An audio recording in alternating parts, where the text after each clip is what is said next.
Boa noite. Vamos dar continuidade na matéria fertilidade e correção do solo. E o tema para hoje aí é preparo do solo. O tipo de preparo necessário é estabelecido em função da utilização determinada para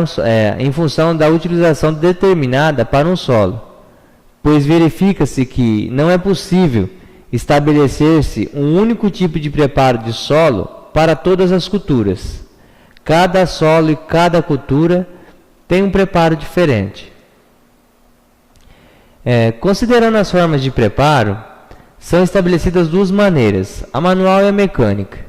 A primeira está sendo muito pouco usada, encontrando-se sua aplicação restrita a pequenas propriedades, agricultura familiar, nas quais a mecanização são impraticável, ou a situação do proprietário seja um fator condicionante.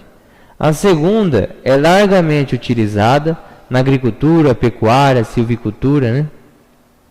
Então, o preparo do solo em uma exploração agrícola é tão importante que o produtor rural deve considerar que o solo precisa apresentar-se em boas condições para receber sementes, mudas, e proporcionar uma boa germinação e bom desenvolvimento da cultura.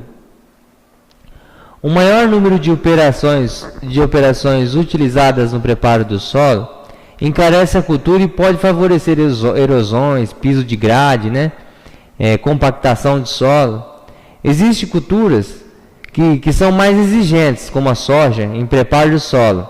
Hoje já se tem o que? Aquela metodologia de plantio direto, que esse plantio direto é um solo que vem sendo construído, Não adianta se chegar num ponto e falar, vou fazer plantio direto numa área de pastagem, sem você saber, ter conhecimento de compactação de solo, de praga de solo, Então, tem que se ter um bom conhecimento de onde você vai implantar a cultura. E existem culturas que têm exigências mínimas, que nem mandioca, tudo, Também, o tipo de solo a ser preparado condiciona um preparo mais intenso ou menos intenso. A máquina e os implementos utilizados no preparo do solo devem proporcionar o quê? Um máximo de economia, um máximo de efetividade, Você tem que ter um máximo de efetividade de máquina para que você consiga, de certa forma, fazer corretamente o necessário e você consiga trazer o máximo de economia para dentro da propriedade da empresa, Então, o solo deve ser preparado de modo a permitir o máximo de penetração de água em seu interior, Práticas de preparo inicial do solo. Então, em primeira condição, o desbravamento. Desbravamento é o primeiro trabalho que se realiza no sentido de colocar uma área sob exploração agrícola, visto que as glebas cobertas com matas ou outro tipo qualquer de vegetação, para que possam ser usadas como culturas, inclusive pastagens e reflorestamentos comerciais, no caso eucalipto, precisam ser desbravadas. O desbravamento, ele compreende o que? O desmatamento. Este pode ser realizado em duas fases, O desmatamento esse com autorização, dos órgãos competentes. Mas o corte ou arrancamento, que pode ser realizado em uma única ou duas operações, quando se faz em duas etapas, primeiro executa-se o corte e em seguida o estocamento. Limpeza das glebas, Isso inicia pelo desenraizamento e termina com o enleiramento do material em local onde irá apodrecer ou então ser enterrado, Algumas pessoas ainda queimam, Então, tudo isso, essa parte de desbravamento deve ser feita de acordo com a legislação vigente, com órgãos competentes aí. Aragem, gradagem, nessa fase de abertura de gleba é uma operação bruta e pesada. Por mais que sejam caprichados os trabalhos interiores, a gleba continua suja. com grande volume de raiz. Portanto, essas operações são realizadas com o objetivo de revolver o solo, de cortar, misturar os restos vegetais, né, as folhas, galhos, cortar um pouco aquele raizame no corpo e na superfície do solo, preparando um leito melhor para sementes ou mudas. E lembrar que um solo onde se foi desbravado, que havia uma vegetação e esse desbravamento ocorreu de forma legal, né? Lembrar o que?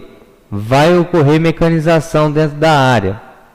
Se vai ocorrer mecanização, vai entrar equipamento, tente tirar o máximo, né, de toco, de ponta de madeira, né, que tiver, e tirar o máximo para fora. Então, você tentar, mesmo que de forma manual, né, você tirar todo esse resto aí para você evitar danos na mecanização aí.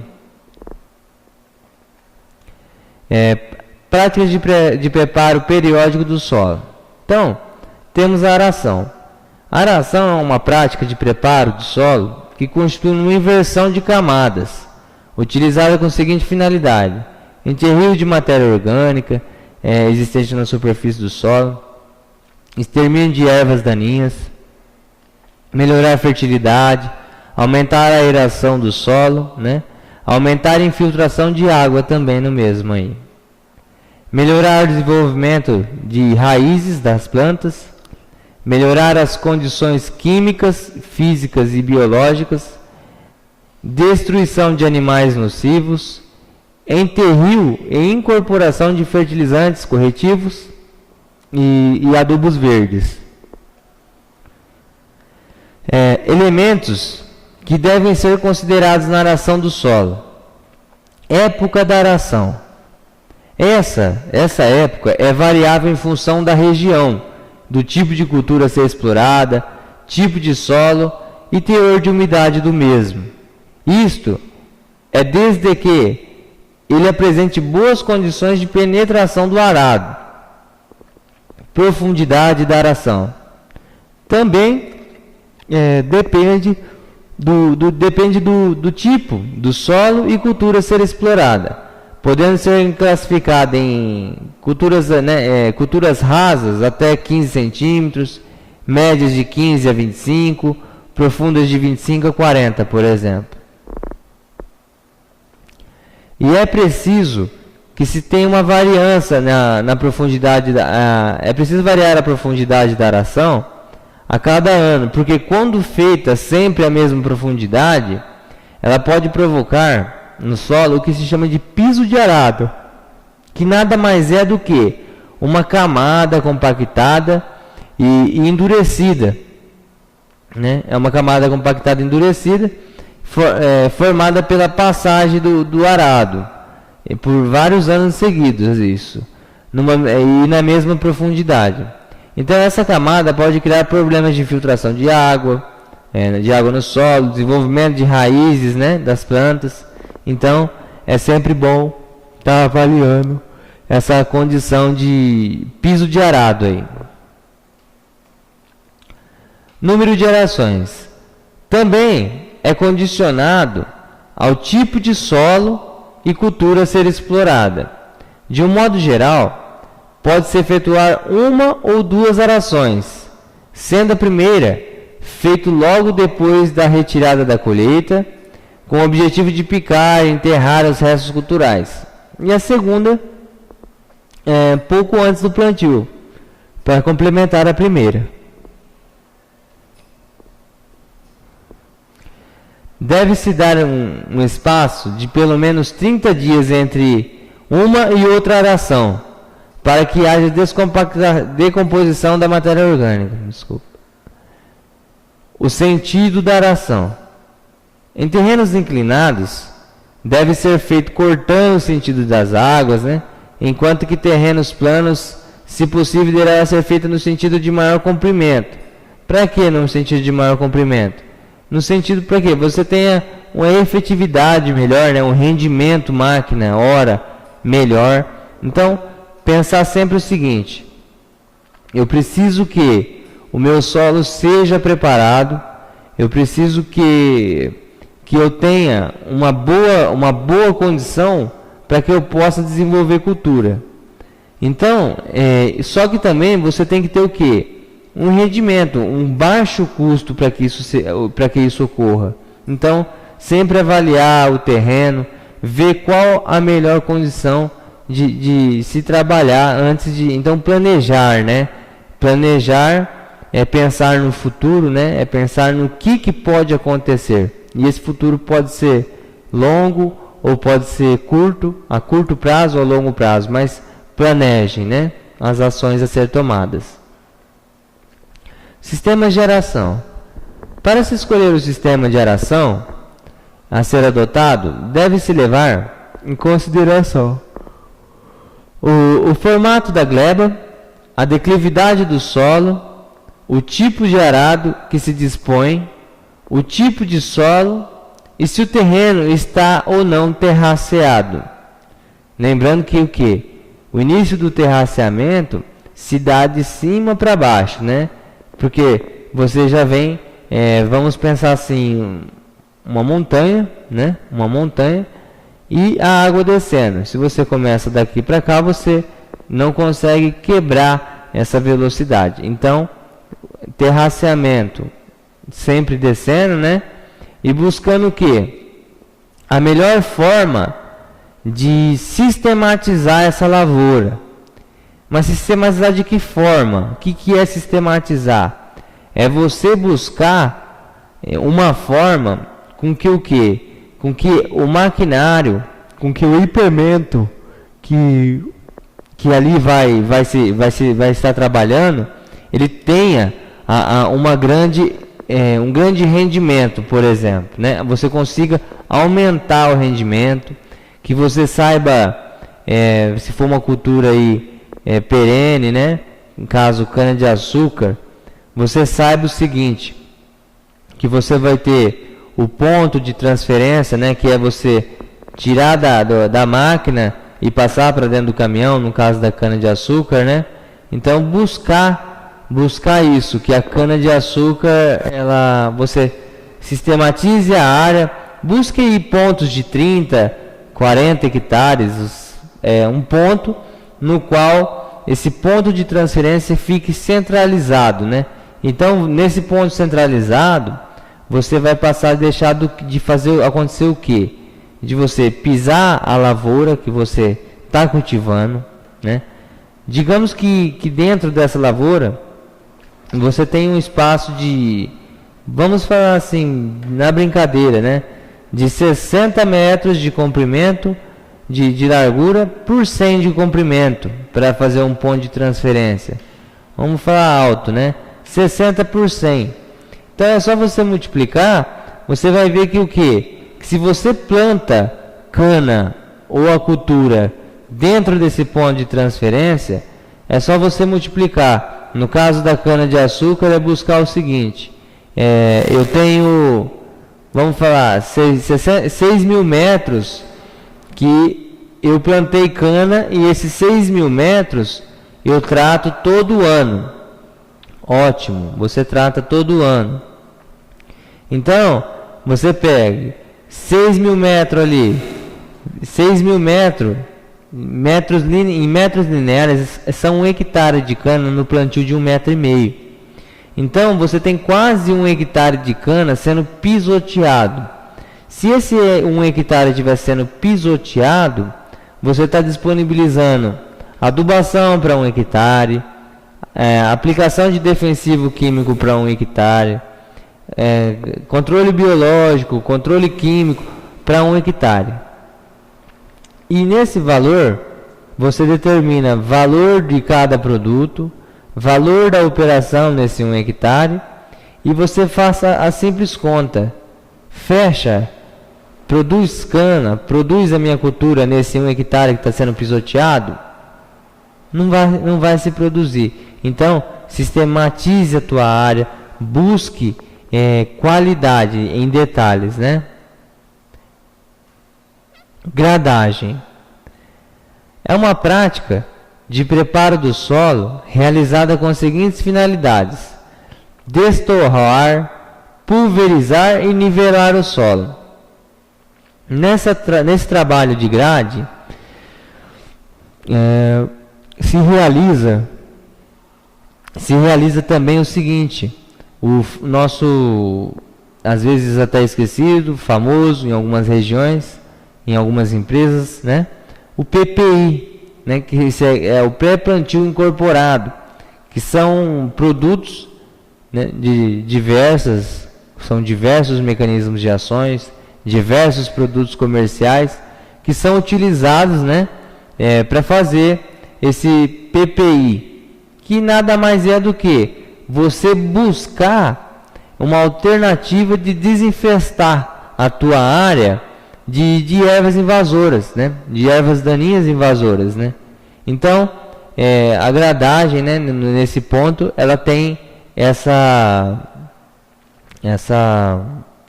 vamos dizer assim, essa função também, né.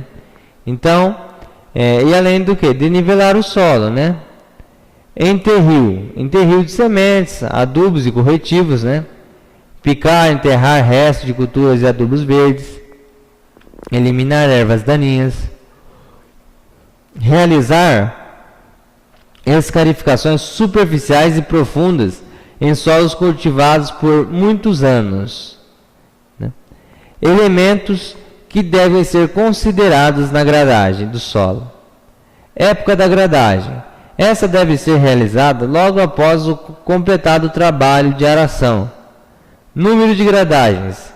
Será tantas forem necessárias ao perfeito preparo do solo. Isso vendo que ao perfeito preparo do solo. Porém, hoje, com a questão de subsolagem, então você tem a condição de não vou fazer PPI, trabalho com dessecação com residual, ótimo. Então não vou fazer PPI, porém trabalho com residual. Trabalho com residual, o que você pode fazer? Uma grade intermediária, cortando aquele resto, né, de cultura, e você vem fazendo a subsolagem em seguida. Após isso, você entra com, no caso de cana de açúcar, entra na sucação, plantio, né, que aí você consegue adaptar. Agora não se faça o que? Não faço PPI, não desseco com residual e eu passo uma grade e planto. Aí você passa a ter um sério problema do que? De ervas daninhas que vão estar debaixo de terra, e aí defensivo químico nenhum vai conseguir gerar um efeito satisfatório aí. Nivelamento. O nivelamento é uma prática de preparo do solo que tem como finalidade deixar o terreno em boas condições para receber sementes ou mudas e proporcionar as mesmas perfeitas condições para sua germinação e desenvolvimento. A época para a realização do nivelamento é logo após ou durante a gradagem, pois assim quaisquer inconvenientes deixados no solo durante o trabalho de gradiação serão complementados com o nivelamento. Então tirar às vezes aquela bacia, aquela parte de solo que ficou não tão uniforme, né? Então esse é um trabalho aí que na realidade te encarece, né? Vai sim te aumentar o teu custo, porém, dependendo da condição do teu solo, é necessário. Mas se buscar condições de preparo mínimo, plantio direto e preparo mínimo são duas técnicas que vieram agregar, mas que precisam do quê? Precisam de que profissionais do campo saber fazer. Não adianta falar, eu vou fazer esse preparo mínimo, né, no solo e fazer, né? Você não avaliar a condição com que você está entregando a tua cultura, você está entregando a tua terra para você colocar a tua cultura. Então é técnica, é avaliação, é melhoramento e é trabalhar junto, né? Você trabalha com preparo de solo, trabalha com preparo de solo. Você trabalha com plantio da cultura, trabalha com plantio. Ah, tem um que trabalha só com tratos, trabalha só com tratos. Então, a unificação disso vai fazer com que o sucesso ocorra. Dentro, então, se tiver uma divergência entre esses grupos, vamos dizer assim, principais, você acaba tendo uma divergência e uma dificuldade, ou aqui no preparo, ou uma dificuldade grande no plantio, na hora de sucação, na hora da germinação da cultura. E se você não tiver, se essa pessoa que estiver interligada ao meio não tiver essa condição de visualização, o problema se passa a ser crônico, e aí a parte de tratos que vai ter que acertar essa condição de solo desagradável, né? Você vai ter que corrigir. E aí o teu custo, né, tua condição custo por unidade fica um pouco mais caro ainda. Sobre a conservação do solo. A conservação do solo é o uso inteligente do solo. Então, né, uma classificação, né? Conservação do solo é o uso inteligente do solo. Ou melhor, é o uso racional do solo, objetivando alcançar o máximo de rendimento de maneira permanente. A falta de um adequado trabalho de conservação do solo acarretará numa diminuição da produção, pois o solo perde fertilidade e as culturas refletem essa situação. Práticas de conservação do solo. Com a finalidade de manter o solo produtivo ou de dar a ele condições para que se torne produtivo, diversos trabalhos são realizados. E a esses trabalhos, denominados práticas conservacionistas ou práticas de conservação do solo, as quais visam principalmente o controle de erosão, principal elemento responsável pelo desgaste e destruição do solo.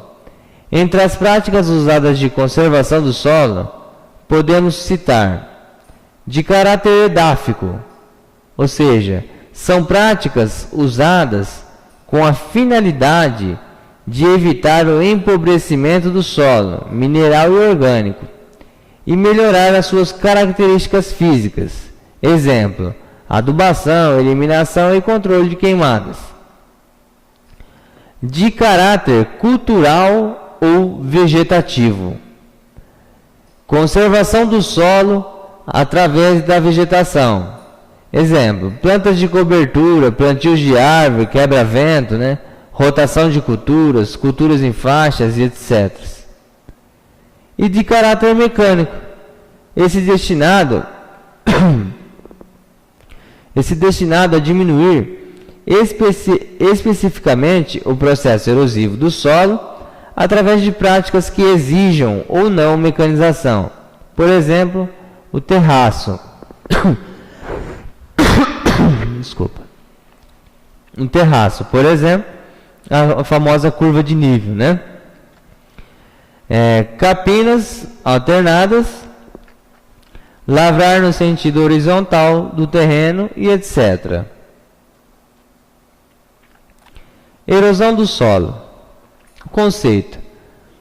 O termo erosão refere-se ao arrastamento e desgaste das partículas do solo da superfície terrestre sob a ação dos agentes erosivos.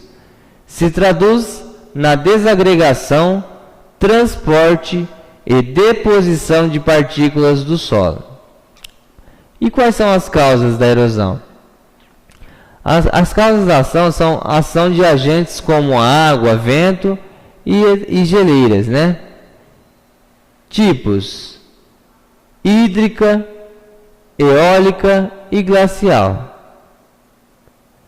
A erosão hídrica divide-se em pluvial, que é as águas da chuva, fluvial, águas dos rios, lacustre, água dos lagos, e marinha, água dos mares, né? Então, os tipos de erosão são erosão laminar. A erosão laminar ocorre em camadas em poucos milímetros de cada vez, porém uniformemente em toda a superfície do solo, não chegando a ser notado durante muitos anos. Erosão em sulcos, né? Concentra-se em pequenas depressões no sentido da declividade do terreno, formando sulcos irregulares. A quantidade de sulcos que se forma em um terreno depende das irregularidades nele existentes, dos estados do solo, né, da sua qualidade, da quantidade e da intensidade da chuva. Vossoroca. Essa ocorre a forma de sulcos de grande profundidade e largura. Né? A tal ponto de impedir o cultivo do solo. Fatores que influem na erosão do solo: a intensidade das chuvas, os ventos, declividade do terreno, modo de lavrar incorreto, plantio vertical ou a favor das águas, ausência de vegetação no solo, culturas esgotantes, queimadas, né? Influência do clima, né, em questão ao solo aí. A precipitação pluviométrica, primeiro item, é a quantidade de chuvas que se precipita regularmente em um local da superfície terrestre. Com referência ao fator água, para as plantas, os dois extremos devem ser considerados, isto é, o excesso e a deficiência, né? Então, precipitação pluviométrica, o que é? É a quantidade de chuva que se precipita regularmente em um local da superfície terrestre. E com referência ao fator água, para as plantas, os dois extremos devem ser considerados, isso é, o excesso e a deficiência. Questão da temperatura. Tanto as altas como as baixas temperaturas podem ser limitantes para as culturas. Contudo, os maiores problemas normalmente são causados pelas baixas temperaturas, principalmente acompanhadas por geadas, né? Que pessoas perdem diversas culturas aí. E quando bem supridas de água, as culturas tropicais e anuais de verão não encontram grandes limitações com relação a altas temperaturas no Brasil. Em condição de baixa disponibilidade de água, temperaturas elevadas terão efeito aditivo. Então, bem classificado, né? Em condições de baixa disponibilidade de água, temperaturas elevadas, isso vai fazer o quê? Que tenha um efeito aditivo ao da seca, tornando-se altamente adversas. As baixas temperaturas e a geada constituem-se em fatores limitantes para as culturas tropicais e muitas vezes para as culturas anuais de verão nas regiões de clima subtropical. Por esta razão, a maioria das culturas perenes de clima quente não podem ser cultivadas nos estados da região sul, a não ser que em pequenas regiões do litoral e alguns vales de rios, onde a probabilidade de geada é bem menor. Todavia, muitas vezes, mesmo nessas regiões, podem ocorrer sérios prejuízos. Em culturas anuais de verão, As baixas temperaturas constituem problemas tanto para a germinação quanto o solo é muito frio, como pela ocorrência de geadas tardias e ou precoces, né? Algumas culturas são beneficiadas e outras exigem períodos frios. É o caso dos cereais de inverno e as frutíferas de clima temperado, né? As quais se adaptam perfeitamente em regiões frias, né? Questão aos ventos. O vento é um fator de grande importância, pois quando secos, misturando-se ao ar úmido, faz diminuir a umidade absoluta, que é o quê? Que é a quantidade total de água no ar atmosférico, estimulando, por outro lado, a transpiração. A ação do vento sobre o solo é muito acentuada, exceto quando forte, pela dessecação que produz em terrenos úmidos, pela diminuição da atmosfera ambiente, aumenta a evaporação do solo e a transpiração dos vegetais, né? E um outro ponto importante, né, questão de vento, que vai ser o que? A hora que você tiver que uma cultura e nessa cultura você realizar aplicações de defensivos químicos, tanto para químicos e biológicos, né, tanto para pragas, doenças, ervas daninhas, né? Então, sempre levantar o que? A condição de vento, evitar com que você, em vez de aplicar esse produto na cultura, você faz com que o vento desloque esse produto aí para questão de quilômetros de distância, metros, quilômetros, né, de distância. Temos produtos muito voláteis, né? Então, dependendo da condição de vento, você, em vez de aplicar no seu ponto, no seu alvo, você vai estar aplicando em outro lugar aí. Então, o vento é um fator muito importante, assim como a temperatura, né, e umidade são pontos aí que devem ser avaliados antes de qualquer tomada de decisão. Geada. Considera-se geada todo abaixamento de temperatura capaz de provocar danos em uma lavoura. A susceptibilidade das plantas ao efeito da geada varia de espécie para espécie, pois há plantas que resistem a temperaturas muito baixas, enquanto outras sofrem danos severos quando a temperatura aproxima-se de zero, né? Então, umas aguentam abaixo de zero e a outras aproximou ali, você já começa a ter um grave problema aí, né? Seus efeitos são maiores e mais severos nos órgãos em desenvolvimento, sendo que gemas produtivas, brotos e folhas novas são as partes mais sensíveis da cultura, né?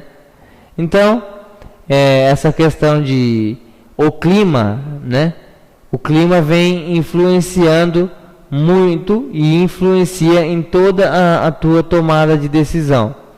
Então, buscar sempre na tomada de decisão avaliar, vou pulverizar, é produto para seca, é produto para úmida, como que a praga se comporta se chover ou se não chover, posso aplicar?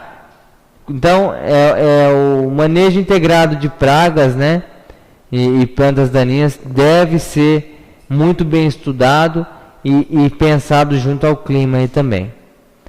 Uma boa noite e obrigado a todos.